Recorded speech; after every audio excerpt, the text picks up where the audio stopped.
drapeau hissé sur la rive gauche du Dniepr. Eh bien, pour bien le comprendre, il faut zoomer sur cette carte, puisque le drapeau, il a été planté très précisément ici, dans cette toute petite zone en bleu. On est à 600 mètres environ de la ville de Kherson. Il faut donc traverser le Dniepr. Alors, symboliquement, effectivement, ça peut paraître intéressant, ça peut paraître être une belle prise, mais attention, puisqu'en fait, cette toute petite zone bleue, elle se trouve en réalité dans un no man's land. Les Russes ont quitté la zone depuis déjà plusieurs jours à cause évidemment de la proximité avec la ville de Kherson. Ils se sont éloignés de plusieurs kilomètres en arrière.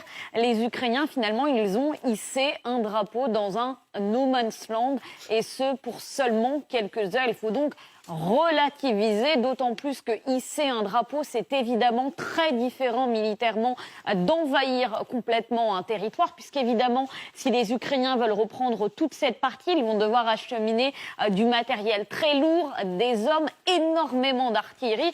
Quand on sait que dans toute cette zone, les ponts ont été détruits, eh bien, cela risque d'être compliqué, d'autant plus compliqué qu'en face, eh bien, les Russes, eux, ils ont fortifié la zone. Souvenez-vous de ces images satellites qu'on vous montrait déjà la semaine dernière, avec des tranchées creusées un petit peu partout sur la rive gauche du Dniepr, des dents de dragon qui ont également été installées par les Russes. Cette reprise donc de la rive gauche du Dniepr risque de prendre du temps, mais en même temps, eh bien, ça peut être une porte d'entrée pour les Ukrainiens qui pourraient, eh bien, pourquoi pas, à partir de cette toute petite zone, constituer une tête de pont, même si évidemment il faut relativiser. Ça peut être un tremplin, mais ça va prendre énormément de temps. En tout cas, les Ukrainiens, eux, n'en démordent pas. Ils restent motivés. Ils veulent toujours prendre la rive gauche du Dniepr.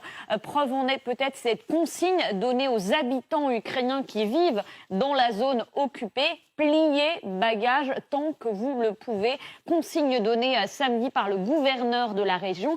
Les évacuations sont nécessaires en raison d'une possible intensification des combats dans la région. Alors, est-ce que ça veut dire que les Ukrainiens préparent une contre-offensive?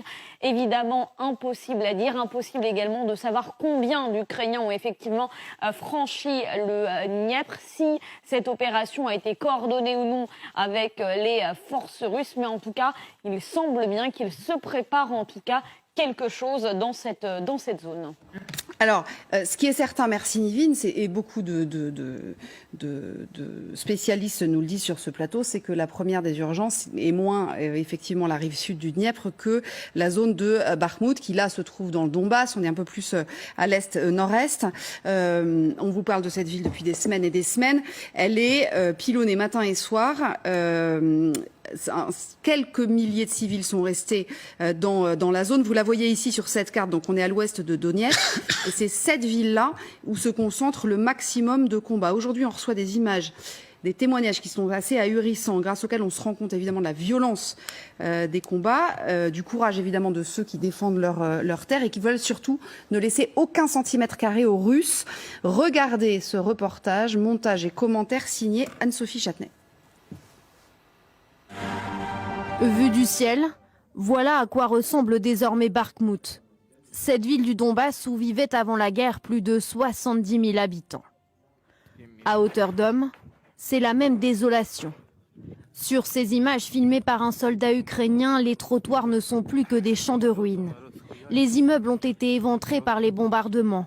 Les murs, les fenêtres, tout a été soufflé. Les soldats ukrainiens filment dans les rues dévastées. Un obus s'est écrasé très précisément sur le bâtiment. Le mur s'est effondré. Les civils sont ici. Les gens marchent dans le quartier, transportent du bois et de l'eau. On est littéralement à 4 km de la ligne de front, à 4 km de l'ennemi. Alors que les combats se rapprochent, vivre, ou plutôt survivre ici est de plus en plus difficile. Nina a décidé de fuir, direction la Pologne. Ils bombardent tous les jours, 24 heures sur 24. Ils bombardent jour et nuit. C'est impossible de respirer. Si tu marches comme ça, tu as peur. Ils bombardent au-dessus de nos têtes. Les Russes sont déjà sur la colline.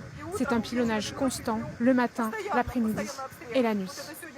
Pour les Russes, Bakhmout est devenu un symbole, la ville du Donbass qu'ils ne veulent pas perdre. Mais côté ukrainien, on affiche la même détermination. Il y a une colline à droite pour laquelle on se bat à l'heure actuelle. Ceux qui la gagnent contrôleront la rive de gauche. Tout est décidé sur cette colline. Elle fait 190 mètres de haut. Si on la perd, on perdra aussi toutes les routes et défendront Bakhmout sur la rive de droite. Celle de droite est haute aussi, encore plus haute d'ailleurs. C'est une bonne rive avec beaucoup d'avantages. Si on perd celle de gauche, ce ne serait pas une catastrophe, mais ce sera plus difficile de circuler autour de Bakhmout.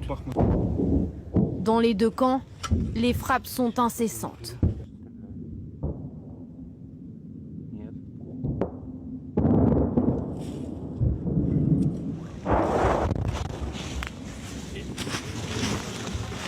À proximité du front, cet hôpital de campagne prend en charge les soldats ukrainiens blessés. Les soignants travaillent 24 heures sur 24, comme Marcus, un médecin français arrivé en mars. La situation ici, elle a commencé à chauffer depuis quelques semaines parce qu'ils veulent absolument prendre la ville dans un but politique et symbolique. Donc ils envoient un petit peu tout ce qu'ils ont. Et c'est vrai qu'en discutant avec les gens, on se rend compte que ce que les Russes envoient, c'est majoritairement des conscrits, des anciens prisonniers du groupe Wagner. Et du coup, ils sont très peu équipés, très peu armés. Et en fait, c'est limite, les Ukrainiens sont en train de se demander s'ils vont pas manquer de munitions avant de manquer d'hommes, quoi. Les blessures à la tête, aux jambes, aux bras ou à l'estomac sont les plus fréquentes. On était dans une tranchée lorsque l'artillerie a commencé à nous viser. C'était un lance-grenade automatique, je crois. Bien sûr que je retournerai me battre. De toute façon, mes frères sont là. Ils sont comme ma deuxième famille. Face à la dureté des combats, un défi pour les Ukrainiens, tenir, résister.